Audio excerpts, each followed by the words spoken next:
hermoso cariño,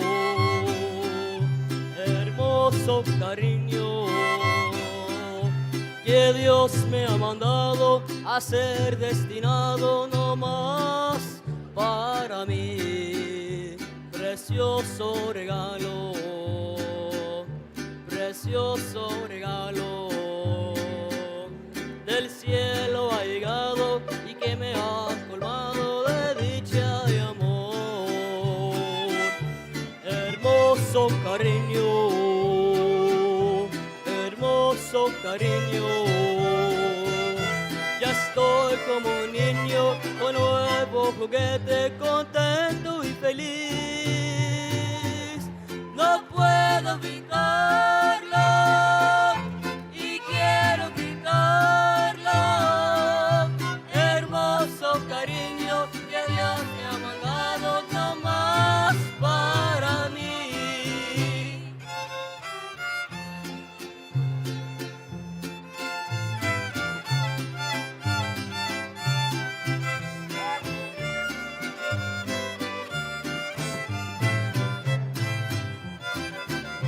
Hermoso cariño, hermoso cariño, ya estoy como un niño con nuevo juguete, contento y feliz. No puedo evitarlo y quiero gritarlo. Hermoso cariño que Dios me ha mandado no más para mí.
tápame con tu rebozo que ya me muero de frío. Mariquita se llamaba, la que vive junto al río. Tápame con tu rebozo que ya me muero de frío. Mariquita se llamaba.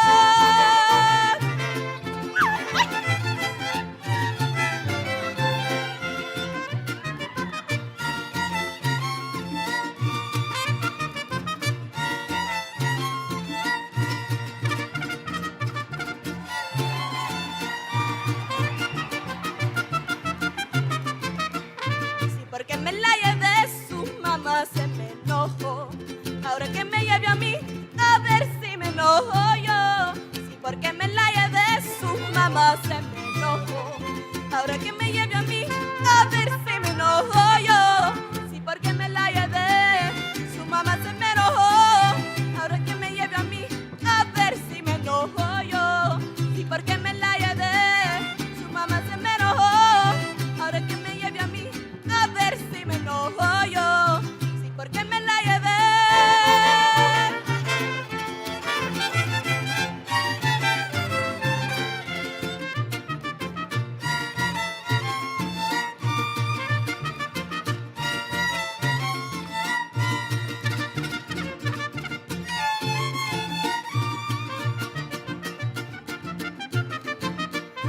Mariquita, dame un beso, tu mamá me lo mandó. Mi mamá mandara a mí, pero es mi boquita yo. Mariquita, dame un beso, tu mamá me lo mandó. Mi mamá mandara a mí, pero es mi boquita yo. Mariquita, dame un beso, tu mamá me lo mandó. Mi mamá mandara a mí, pero es mi boquita yo. Mariquita, dame un beso, tu mamá me lo mandó. Mi mamá mandara a mí, pero es mi boquita yo. Mariquita, dame un beso. Ay, ay, ay.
novela called Por Ella Soy Eva. I don't know if you watched it, but my character went like, I'm from Tucson, Arizona.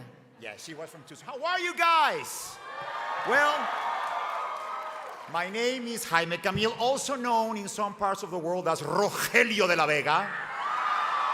Yeah, I know.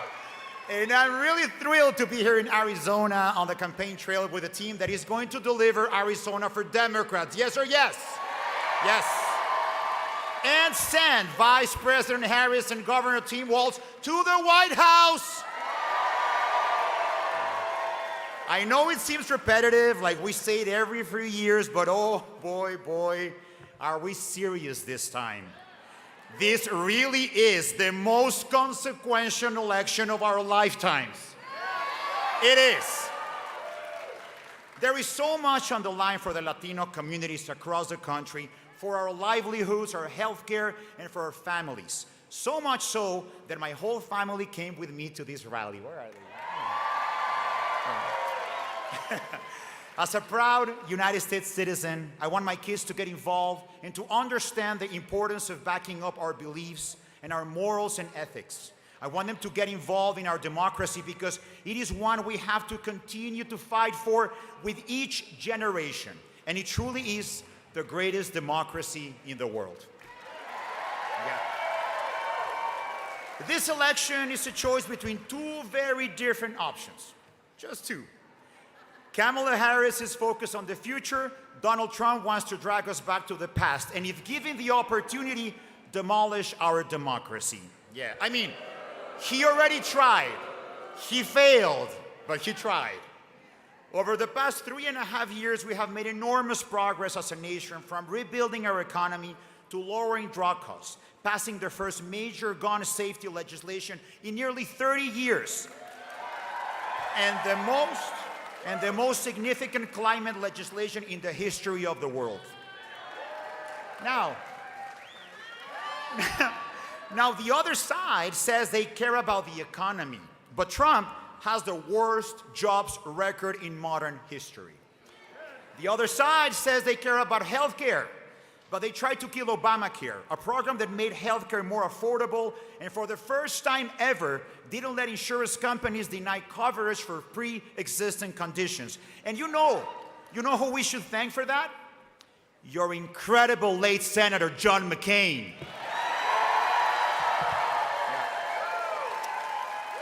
Every step of the way, Vice President Kamala Harris has been right there leading the fight, delivering progress for the American people, especially for our Latino community. Nuestra gente, ¿dónde está el voto latino? But hey, make no mistake, Donald Trump and his Project 2025 agenda pose a threat to all this progress and more. He wants to take our country backwards, rip away Americans' rights and freedoms, and rig the economy for his billionaire donors. That's why you see them jumping like toddlers at his with not coordination, but they try. But that's not the future we see. That's not the future we want. That's not the future, period. We believe in a brighter future that makes room for all Americans, a nation that has always been great thanks to its rich cultural diversity. We are all Americans regardless of the tone of our skin or the thickness of our accents. A future where every person has the opportunity not just to get by, but to get ahead. A future where we build up the middle class, because when our middle class is strong, America is strong. And where we build on the incredible work the Biden-Harris administration has done for Latino communities all across the country. Check it out. 16 million jobs created nationwide, more than 360,000 right here in Arizona. Yeah. 4.8 million jobs created for Latinos and the lowest Latino unemployment rate on record. They support small Latino-owned businesses which are opening at a fastest pace in the last decade. Latinos now have more access than ever to affordable health insurance thanks to the Affordable Health Care Act. Yeah. Kamala Harris is also fighting for a new way forward that will protect our fundamental freedoms, like the freedom to live in safe communities, where responsible gun owners and supporters of the Second Amendment right, like the ones here in this room, reject gun violence. And for women to make their own health care decisions. Yes. In contrast, Trump stands with a gun lobby, brags about ripping away women's reproductive rights, and wants to ban abortion nationwide. Boo. Yeah. Vice President Harris is working to fix our immigration system. Trump demonizes immigrants with threats of mass deportations, family separation, and an end to birthright citizenship. And while Trump shows utter disdain for immigrants' communities, saying they are poisoning the blood of our country, blaming us for eating cats and dogs. My God. Kamala Harris recognizes that our diversity is our strength and that the promise of America is big enough for everyone to succeed. Right now here in the beautiful state of Arizona and across the country, you have an opportunity to turn the page on the chaos and divisiveness that Donald Trump has sown in this country. We must choose a new way forward with a new generation of leadership. Our communities, yes, our communities, Latinas y Latinos all over this nation, we share Vice President Harris's inspiring vision. And today, we have more power and potential than ever before to help steer us toward that future. Escúchenme bien, mi gente. Escúchenme. Our community make up 15% of the voting population. We make the difference. We can decide who will sit on the presidential and vice presidential chair, and we want Kamala Harris and Tim Walz! Yes!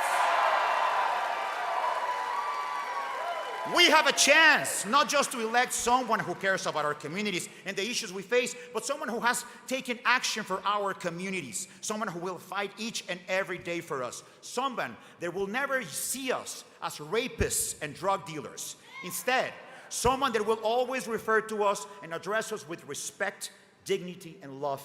Because that someone understands that, simply put, we are the economic engine of this great country. But friends, we know this race will go down to the wire. So, for the next 27 days, let's roll up our sleeves and knock doors and make calls, talk to our friends and family, and most importantly, get out the vote. Get out the vote! Thank you very much, Tucson. Good night.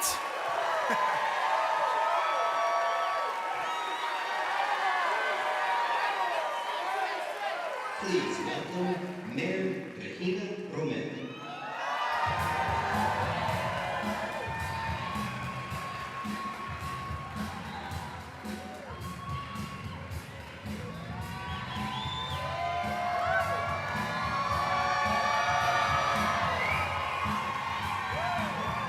Buenas noches. How's everyone?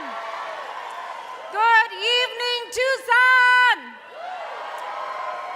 It is so wonderful to gather here tonight to give a beautiful Tucson welcome to the next Vice President of the United States of America, Tim Walz. And as our incredible Jaime Camil was talking to you, and I was watching in there, had the wonderful privilege of sitting back there with Governor Walz. I was so star-studded by sitting down with Tim Walz. I didn't realize that Jaime Camil was actually talking to us. So Jaime Camil, thank you so much for speaking up and doing the right thing in supporting our Vice President Kamala Harris and the next Vice President of the United States, Tim Walz. Thank you so much. am the daughter of Jose Romero and Josefina Arvizu, hard-working immigrant farm workers who taught me the value of hard work and caring for our community and each other, and they taught me the value of my vote.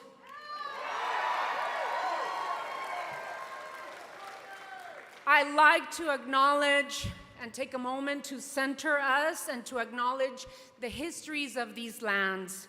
We are standing on the grounds that have been stewarded by the Tohono O'odham since time immemorial, and the Pascua Yaqui people who have lived on these lands for thousands of years. Today I'm here to talk to you about freedom and the stark choice that lies ahead. We have the choice to move forward with Vice President Kamala Harris and Governor Tim Walz. They are committed to creating a country that works for all of us. Vice President Harris will be a president for all Americans, and Governor Walz will be with her every step of our way forward. Or we have the divisive, hate-filled vision of Trump and his helper, J.D. Vance. If they are given the opportunity, their Project 2025 will give Trump nearly unrestricted power and control over women here in Arizona and across the country by banning abortion in all 50 states with or without the help of Congress, restricting access to contraception and IVF, and allowing states to monitor and report on women's miscarriages and abortions. No! His fight for virtually unchecked power and control doesn't end there. Trump's Project 2025 agenda includes something that each of us will hate. It contains an agenda that will harm public education, our right to organize and dismantle unions, and outlaw the work of the Environmental Protection Agency. Trump's plans to overhaul the Department of Justice, giving him virtually unchecked power to seek vengeance against people who disagree with him. A foundation of the Department of Justice is their ability to act independently, to uphold the rule of law across our country. And it isn't an empty promise. Trump has threatened to terminate the Constitution, imprison his political enemies, and even to rule as a dictator from day one. Let's not forget that these are not idle threats. Trump already tried to overturn one election and destroy our democracy on January 6th. Let us not forget that. Tucsonans, friends, it is time to turn the page. It is time to say no more to this hate-filled plans of Project 2025. Fuera con Trump! Fuera con Trump! With less than a month to go, we must do everything possible to get out the vote for Vice President Harris and Governor Walz to find a new way forward for our country. They will bring the opportunity economy that works for all of us, with good-paying jobs, great public schools, more affordable rentals, and the opportunity to own our own homes, and so much more.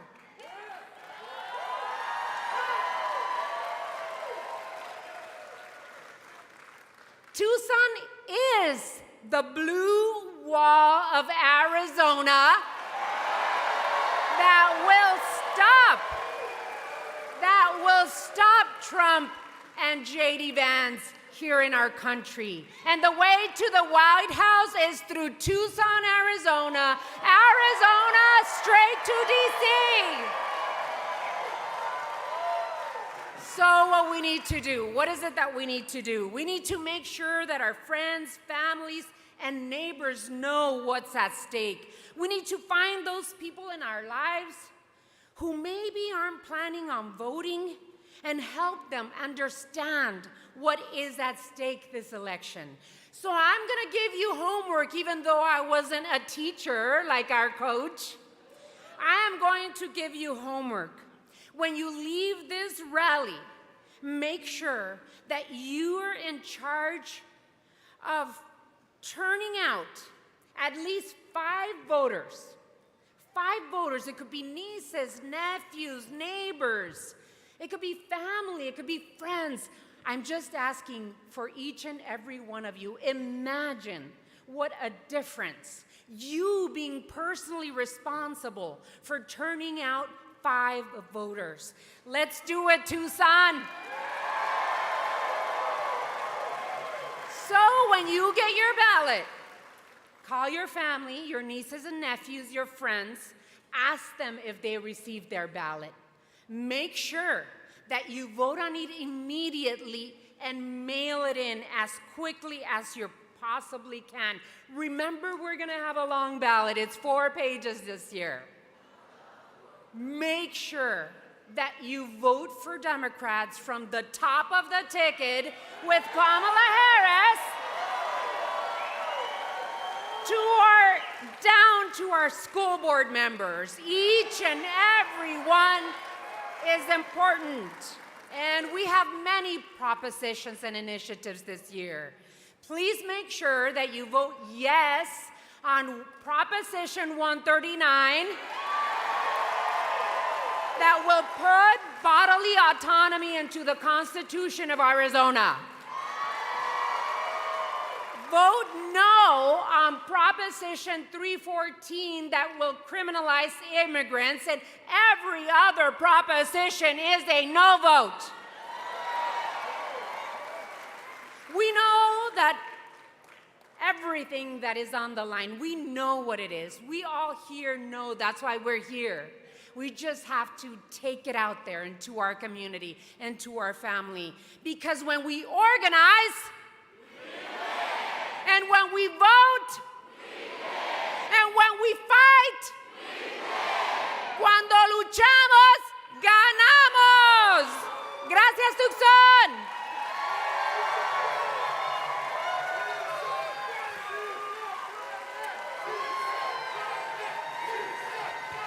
Please welcome Raul Aguirre.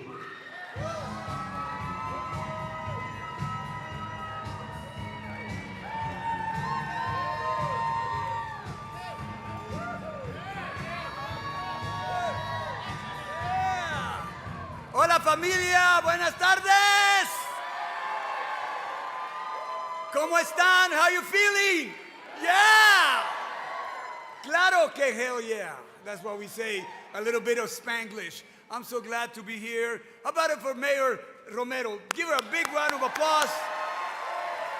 You know, she just represented us internationally in the new president of Mexico ceremony, and she did such a great job. So I applaud her. She's a great leader for Tucson. I saw many of you who joined us at the legendary Casino Ballroom last Saturday for the Gran Marcha. Thank you, because we got over almost 300 people to go and knock on 5,000 doors. Imagine that. To get the vote out. You know, for everyone, for Betty Villegas, for state representative, for Kristen Engel for Congress, for Dr. Ravi Shah and Natalie Luna Rose for TUSD, very important, the leadership in education. Stephanie Hamilton as well, and so many other people that came and are going to win so we can move this state forward. For example, Jane Fonda's coming to town because she believes in climate change. And Jen Allen, who's running for supervisor, was asked, can I join you? Can I go to Tucson? Can I raise money? And can I do things for Tucsonians? And she's going to be coming here. That shows you the level of interest that you and I, nosotros juntos, have created for this crucial election.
but for all.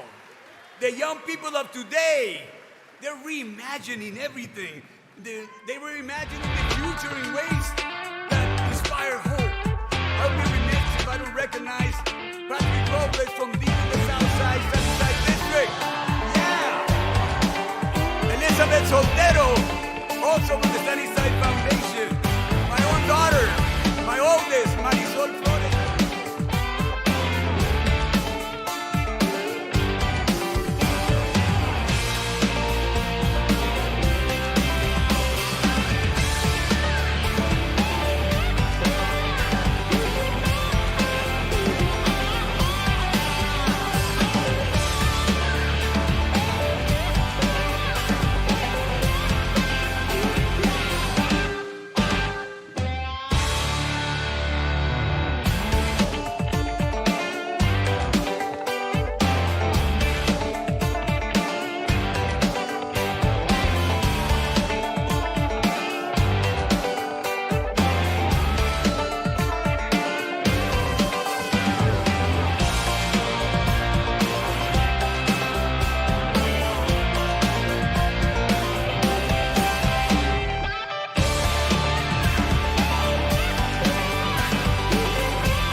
And our mayor, Regina Romero, of course, who grew up.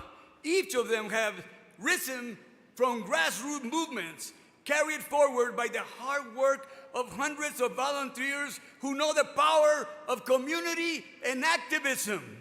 You know, United Farm Workers, Mecha, Chispa, all these people, Mi Familia Vota. You are making that happen, and it's going to yield results in 27 days. This activism will help us protect those who have no voice. The voiceless, we are responsible for them.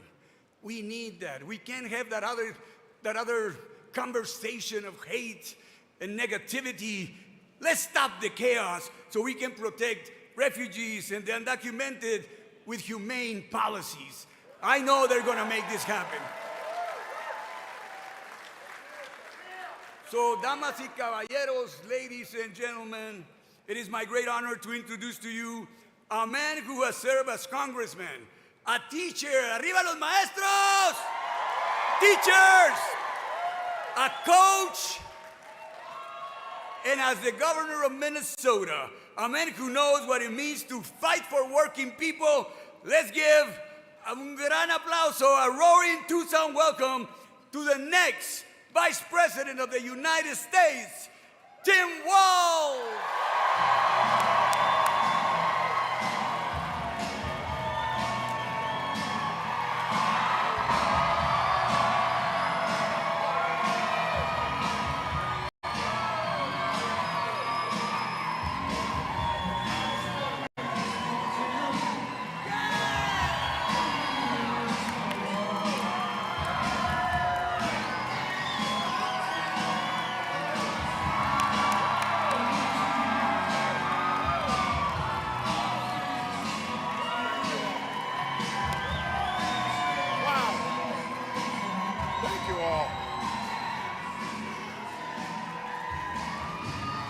Wow. Wow.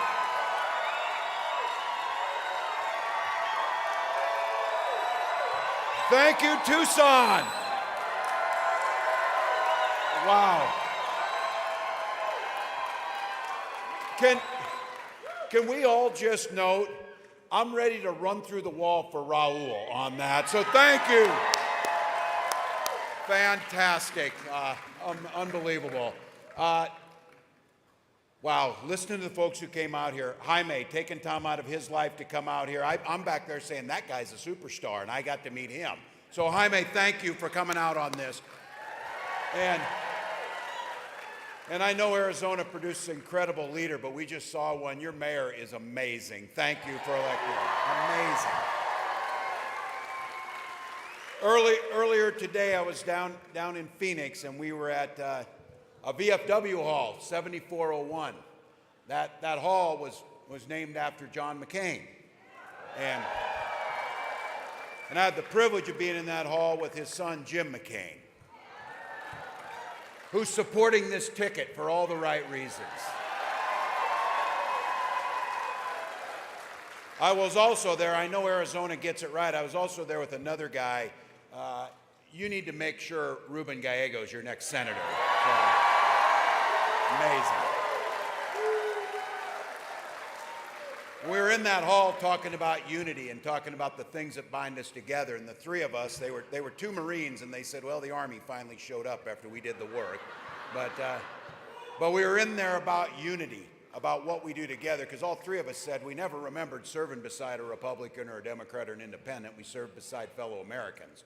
And I think now, for all of you, just in this moment, before I get started, I know all of you are thinking about this, the tragedies of what we've seen with natural disasters, with Helene and the recoveries that are happening with that.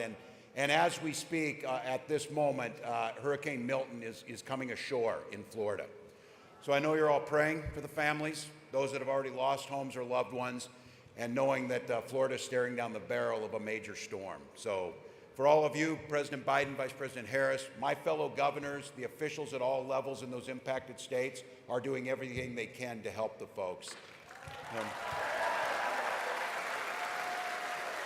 The way this works is that the local folks know what they need, and the governors, and there's a system that you put in requests, and states across the country go through that list and fill them. Minnesota's providing resources right now. We've got Chinook helicopters in North Carolina and teams on the ground, and we got a team from the 148th Fighter Wings on the way to Florida. We've issued a couple executive orders providing that care in Minnesota, but look, what all of you know is, this is what Americans do at a time of tragedy. This is what Americans do. They challenge us, but they bring out the best. And I think now for those folks that are affected, keep following local laws, keep following what the first responders are saying. Avoid the misinformation that's out there. That is not how this is supposed to be done. And you can count on, when we get through the next 12 hours of this thing, the goodness of the American people will shine. We will rebuild everything that needs to be done in Florida.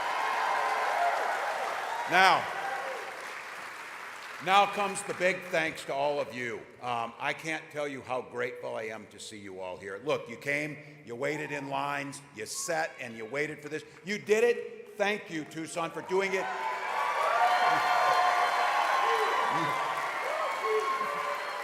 You talk about hospitality. You did it in a school gym. Thank you.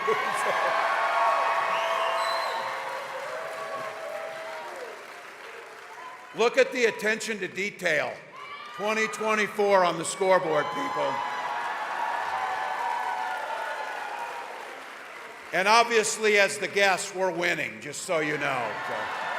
But look, you waited in line, you got kids, you put things off. You made the effort to come here for a very, very simple and beautiful reason. You came here for one thing. You love America. You love America. You believe in the promise. Now, thinking of what's going on, thinking of you coming here, you believe in the promise of America. I have been known to be called a little bit old school, and I'll own that.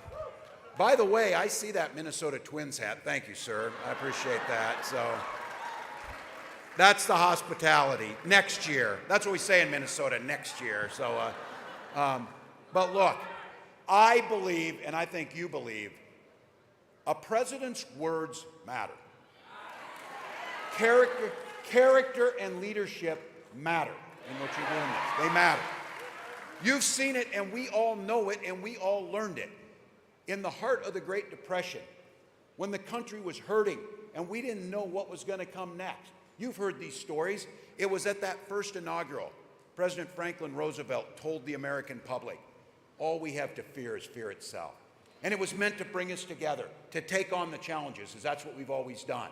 We've never, this idea of make America, we've always been a great country. We have always been a great country.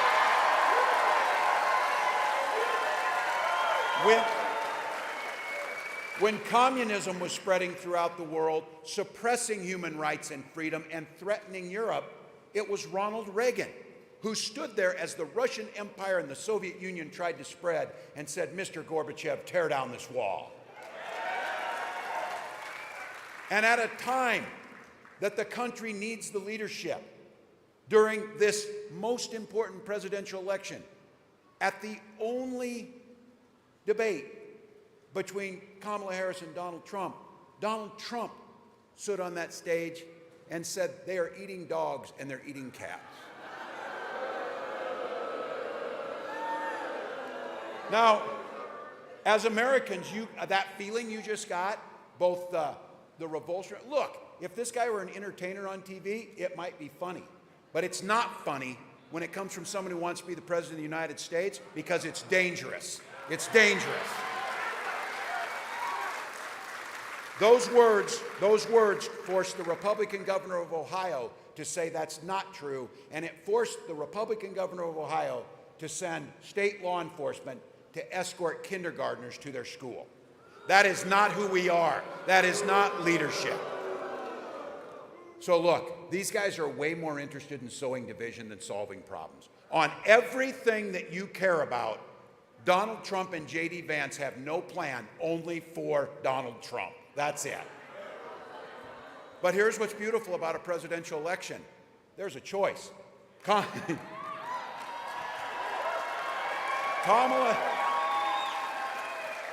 Harris has a vision of bringing us together and getting stuff done. She talks about and she wants to be president for all Americans. And here's the thing, she's got a record of it. From the first day as a prosecutor till the time she was vice president of the United States, she has had one client and one focus: the American people. The American people. She's a prosecutor. She took on the predators, took on the fraudsters who had to take people's homes, tried to take union pensions, and she's the one that prosecuted transnational gangs for human trafficking and drugs. She's the one who took on corporate interests who were trying to take people's homes by overcharging. That's the work of improving people's lives, finding solutions, and she never once hesitated to work across the aisle in a bipartisan manner. That's what leadership looks like. And I'll tell you, I'm proud to be your running mate. I gave you that image that the world saw of Donald Trump on that debate stage, but there was the other side of the stage. The poise, the leadership, the compassion, the grace of Kamala Harris. That's what the world saw. And I'm proud to be with her. She often talks about this. Where else but America can you have a middle-class kid from Oakland, California, and a middle-class kid from rural Nebraska running for president and vice president of the United States? So, some of you, I know you get this. I grew up in a small town, and when you're from a small town, there's a game you play. How small town? 400 people in my town. People say, that's not bad, I had 300. And then I follow up with, but I had 24 classmates. That was it. But look, whether you're in Oakland, California, whether you're in Butte, Nebraska, or whether you're in Tucson, Arizona, what you learn about what's most important is community and family and the common good of looking out for one another. That's what you do. I heard your public servants. That's what animates my public service. That's what animates Kamala Harris's public service. And that's the type of service that we want to take to the White House come November 5th.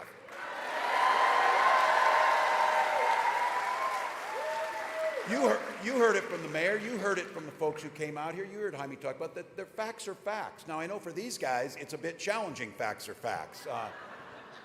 We had an election, and they lost in 2020. It's that simple. But what that meant was, with Joe Biden and Kamala Harris, over 360,000 jobs created in Arizona. This state creates the future. $123 billion of private sector investment, creating new clean energy jobs, solar and battery manufacturing. Look, Donald Trump asks us to be afraid of the future. When have Arizonans ever been afraid of the future? Never. Never. You don't fear the future, you build the future. That's the way this works.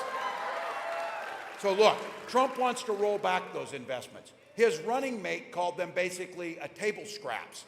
Now he takes his ultra wealthy folks. He's not even afraid to be on camera to say this. He takes them down there. He says, you are rich as hell, and I'm going to give you a tax cut.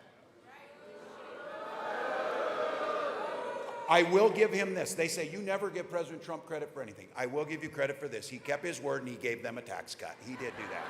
He did do that. Look, he plans on gutting the Affordable Care Act. Remember when 9 years ago he said it'd be easy to fix health care. I'll do it on the first day. Now we hear he's got a concept of a plan.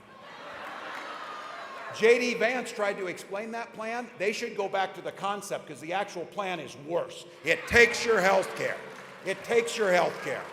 It guts Social Security, and every economist and every business person in the world recognizes Donald Trump's tariff policies will be a 20% addition to your taxes, adding about $4,000 cost to each and every one of you.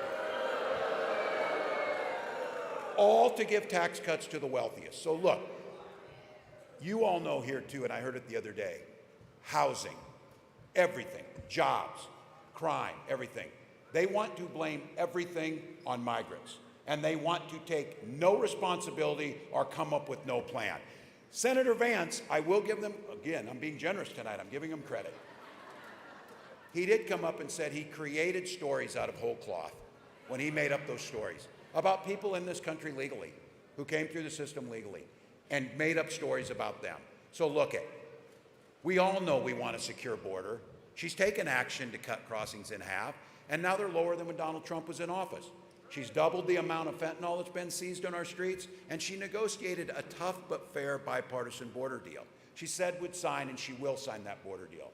1,500 new border agents, new technology to intercept fentanyl. Look, keep the borders closed between the ports of entry, make that work. But she also doubled the Department of Justice budgets for prosecuting the cartels. And working with Democrats and Republicans, this is what you want, and this is what we know, to enact an earned pathway to citizenship for those who've lived in this country for years. This issue should not divide us, it should unite us. She wants a solution. We had the solution. We had people working together on it. We kept our promise to do something about the border, but also keep our humanity as we worked on it. And the only reason it didn't get done was Donald Trump knew that it was an electoral problem for him, and he wants the problem, not the solution. He came down here, he comes down to Arizona and tells you, oh, I'll build a big, beautiful wall, and Mexico will pay for it. He had 4 years, he built like 2%, Mexico paid nothing, and now he's telling you, well, I'll get it right this time. This is about Donald Trump admiring problems. This is about Donald Trump blaming others. That's not what you're interested for. That's not what you're here for. You're here for solutions. You're here to pick leaders who are willing to work together to solve problems, to make a difference. And let's be clear, Senator Vance got asked about this. He got asked about family separation. All Donald Trump was able to do to rip thousands of families apart, and he wouldn't say he wouldn't do it again. You heard it. You heard him say it. So Trump blocked the only thing we had for his own political gain. That's a big difference. That's a difference between someone who's actually prosecuted the criminals and dedicated her life to keeping people safe and a salesman who's selling you snake oil for his own good. That's the difference. Look, I know it. I know you know it. We can't afford 4 more years of Donald Trump. The world can't afford 4 more years of Donald Trump. And I know you waited in line, you came here. It's pretty obvious that you get most of this. I get that. I understand I'm preaching to the choir, but our recital is 27 days away and we need to sing. We need to sing.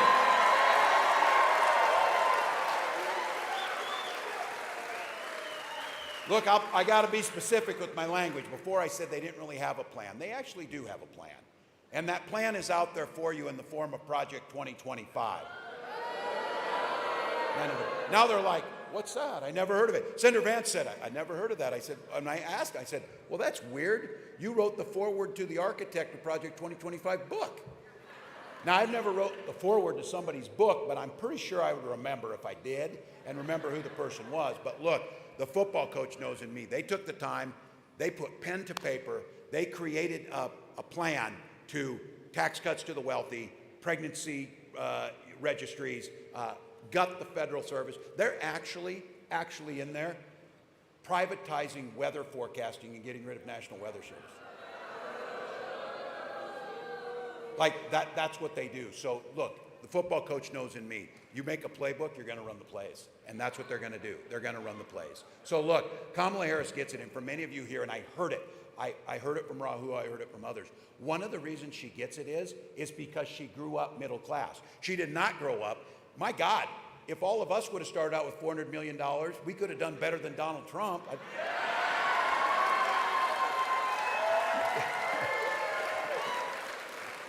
You could have put it into a CD and got 1% interest and done better. So that, I know.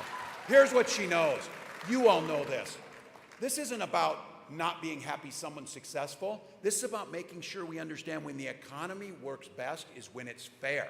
And she's laid out a plan to make it so. Not a concept of a plan, a real plan. Opportunity economy, one that lifts up everybody, leaves no one behind. Look, we have a saying in Minnesota, you probably have it here too, though. It's pretty simple, but it's true. We all do better when we all do better. We all do better when we all do better.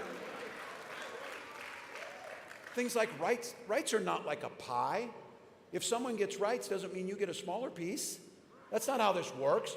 That's why we make sure people have their human rights and we extend it to everyone. And that's why the economy needs to work for everyone. That's why she's proposing tax cuts aimed at the middle class. A $6,000 child tax credit so the new parents, you can buy that car seat, that crib, and get off to a good start. It works.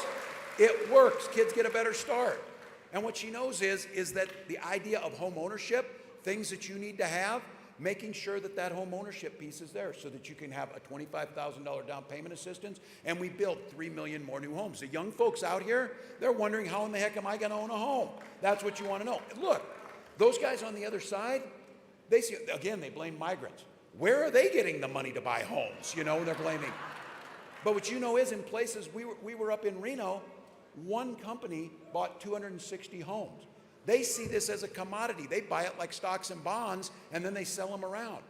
The home for us is the place we protect our kids. We celebrate holidays. We eat meals together. That's what she's trying to make happen. And then yesterday, for those of you in here, especially our seniors, those of you in here know this. Yesterday, Kamala Harris announced something that I think is transformational. I've seen this. She talks about things that give peace of mind. We're finally going to cover seniors through Medicare for home care. Home care.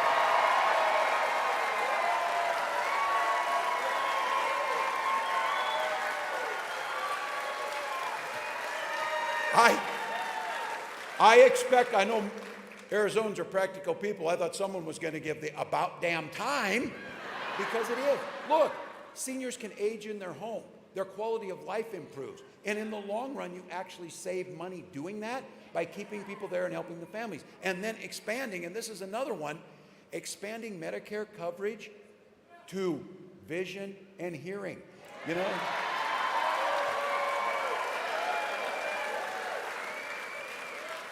My nearly 90-year-old mom got hearing aids here a few years ago, and dang, we're like, she doesn't stop talking now, and she's like into it.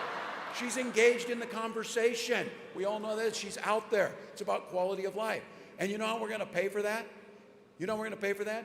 By taking on the folks who've been doing some of the price gouging, by negotiating with folks. Kamala Harris, for the first time, we negotiated with Medicare. Medicare buys a lot of drugs. Folks know business on this. When you buy lots of things, you can negotiate for a better price. Well, for all these years, Medicare said, what's the price? And the pharmaceutical company said, oh, let me check. A lot, like for insulin. Now we have a cap of $35. But think about it. They said, oh, that's Venezuelan-style socialism. No, it's not. It's fair capitalism. Because you know why? That little bottle of insulin costs about $5 to manufacture. They were selling it for $800. They were selling it for $800. So what we do is we take the savings from that and we expand the benefits on Medicare, and we have seniors living in their homes longer, we have them getting vision and hearing, and we have quality of life increase, and we ask the folks at the top pay their fair share. Pretty simple.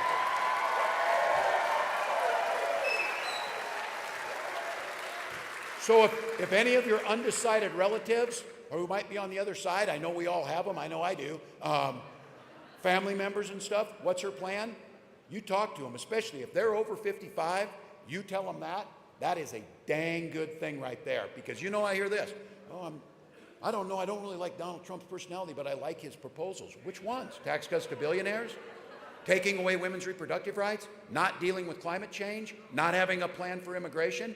You come back with this. Kamala Harris has a plan to expand Medicare to make sure that seniors get better care, and we're going to do it by talking to the pharmaceutical companies, negotiating on drugs, saving money, and asking people to pay taxes. They had no answer for this. Look, you all pay your taxes. I mentioned at a debate, nope, we're fine. Those taxes pay for the police. They pay for the school. They pay for the roads. We simply want it to be fair. How is it that Donald Trump has not paid taxes for 10 of the last 15 years on federal taxes? He said he's smart, and he called himself the king of debt. He did not lie about that either. He is the king of debt. So look, businesses, if you want to start a small business, and I know there's entrepreneurs in here, there's a tax credit for that. It's $5,000. That's not enough. It costs $40,000 to get the average small business off the ground. Kamala Harris has proposed a $50,000 tax credit to get small businesses off the ground. That's how you do it. But fundamentally, all of those things, there's also some really, really important things around this. Kamala Harris comes out on stage to a really beautiful song, Freedom. Freedom, and people, beautiful. But it's not just a song, she believes it. We're going to make sure we're fighting for the freedom that you decide how to live your life. You decide how you choose your life. You decide who you love. You decide your health care. Those are the things. Now, I was down there. In Reno, they were out. Jim McCain, Liz Cheney. If you would have ever told me we'd have Bernie Sanders and Dick Cheney on the same side of things. But that's what Kamala Harris can do. She is the unity president. She's the one that wants to bring us together. So I'm going to say thank you.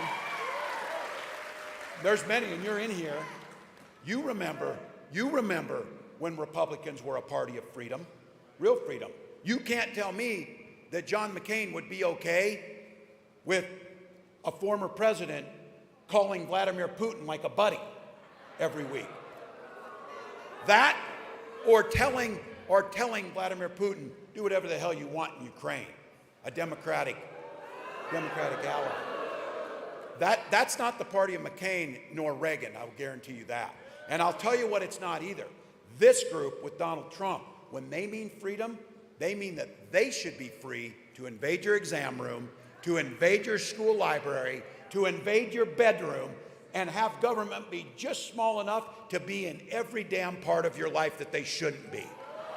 Look, Donald Trump's out there telling this, look, you put me back in, and he's talking to the women. These guys seem to want to talk to the women a lot, and they don't quite get it that the women aren't interested in listening on this, but he said you put him back in, you won't have to worry about your reproductive freedoms. And he said he would be your protector. Yet they want to monitor women's pregnancies. So, Donald, get it straight. We don't trust you. We don't trust you. You know who we do trust? We trust women. Kamala Harris trusts women to make that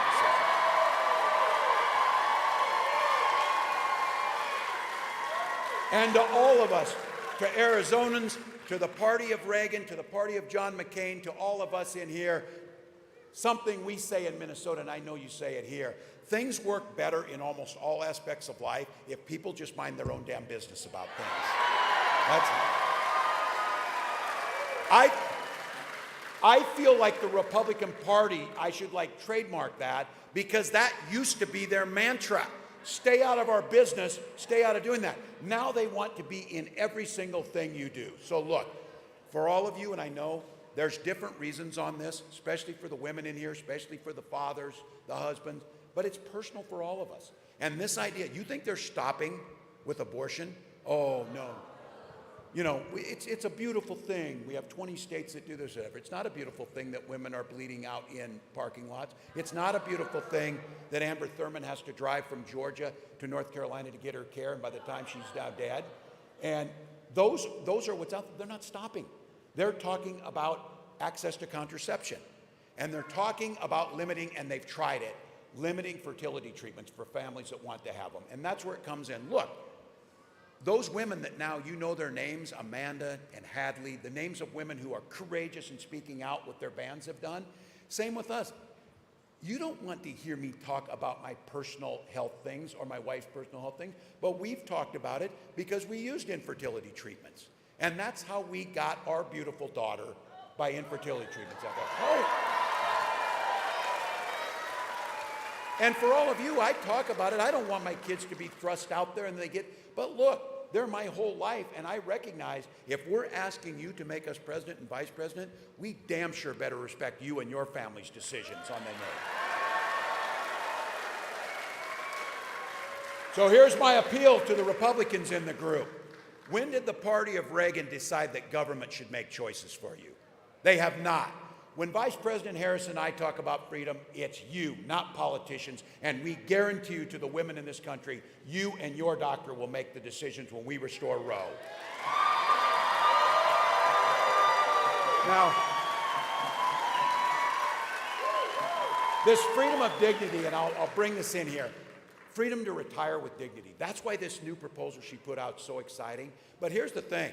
Every single year Donald Trump put out a budget, he proposed cutting Social Security. He called it a Ponzi scheme. They talked about raising the retirement age or cutting Medicare. J.D. Vance called it the single greatest obstacle to fiscal sanity. Oh, it wouldn't be the $8 billion in tax cuts you gave to the wealthiest people, creating the largest debt of a president at any time in American history. Oh no, it would be my mom's Social Security check that's causing all the problems. She paid into that. Now I get it. My mom looks for that check to pay for the bills that she needs to pay for her food, pay for her heat, and I get it. And from their perspective, Donald Trump, when you're sitting down at Mar-a-Lago and you're a billionaire, I'm pretty sure you don't care if your Social Security check comes. So you can think about, let's just cut that and give tax cuts to the wealthy. I'll tell you what, Social Security has been the greatest anti-poverty program that was ever created. We will strengthen it.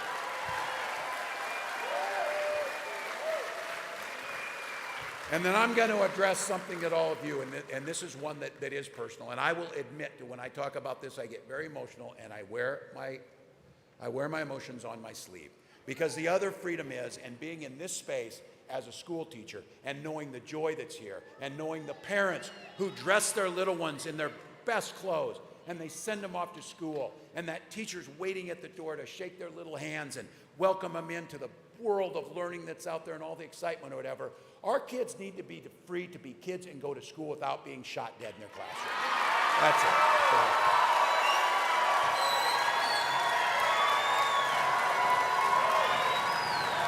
And this is Arizona. And I just want to lay this out because we should not take one back seat on this because I understand this. Look, I'm a veteran, I'm a hunter, I'm a gun owner. Saturday pheasant season starts out in Minnesota and I'm all excited to be back there to see this. This is not about the Second Amendment. Kamala Harris is a gun owner. We respect the Second Amendment, but our first responsibility is to protect our children, first and foremost. So,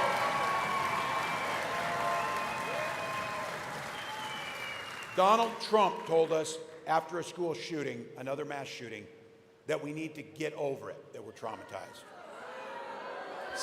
Senator Vance said it was a fact of life. Kamala Harris said it doesn't have to be this way. It doesn't have to be this way. So let's use this as a chance. Let's use this as a chance to turn the page on Donald Trump. Choose that new generation of leadership, and as we've been saying, chart a new way forward for this state, this country, and the rest of the world.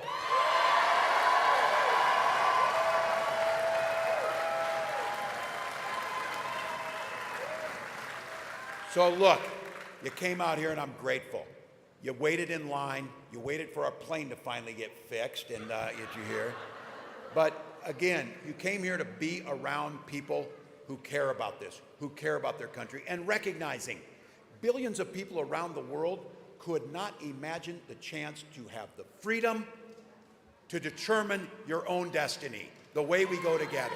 So look, it's hard work. You waited a long time.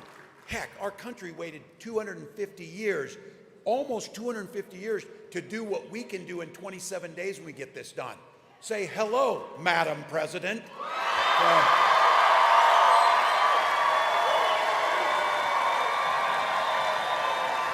So here it is. Here it is. All gas, no brakes. You've heard me been saying this. It's a favorite saying. I love doing it. We'll sleep when we're dead. I had somebody come up to me and say, "You're taking that too literally. You look like hell, man." Look, there will be time when this is done. We've got 27 days to believe in the promise of America. 27 days to choose decency, kindness, and unity over the division we've seen.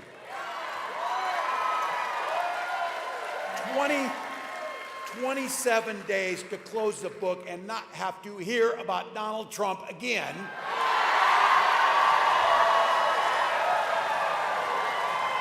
And we get to do it. So you know the saying, when we fight, when we vote, when we fight,